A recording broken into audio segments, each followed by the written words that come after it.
कोठे मॅम आहेत आपल्यासोबत. त्यांनी आज बी किपिंगचं वर्कशॉप हँडल केलं. मॅम कसा होता एक्सपिरियन्स? खूप सुंदर. आवडलं तुम्हाला? हो, खूप छान आहे. खूप इन्फॉर्मेटिव्ह आहे आणि मला ॲक्च्युली शेतामध्ये गवत फ्लोरा खूप आहे माझ्याकडे. ग्रेट होस्ट प्लॅन्ट पण खूप आहे. ग्रेट. त्यामुळे हनी बीजचं जे तुम्ही म्हणता की पृथ्वीमधून निघून जर गेल्या करेक्ट तर आपलं लाईफ 4 इयर्स, फक्त मोर दॅन 4 इयर्स राहणार. करेक्ट तर आपल्याकडून काहीतरी अर्थला, Correct. नेचरला परत Correct. रिटर्न जर काही करू शकलो करेक्ट. तर त्याकरता मला शेतामध्ये हनी बी लावायला, म्हणजे तो बॉक्स लावायला आवडेल आणि म्हणूनच मी हे सेशन केलं. खूप छान, खूप छान. ग्रेट. म्हणजे तुम्ही ज्या प्रकारे हँडल करायला सांगितलं, ग्रेट.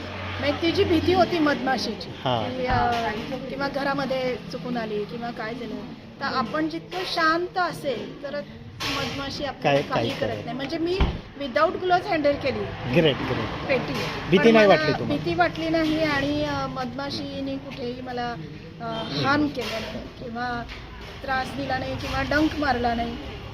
सो यामुळे हनी बी म्हणजे अशा खूप हार्मफुल आहेत हे असं काही असं नाही. Thank you ma'am. खूपच छान.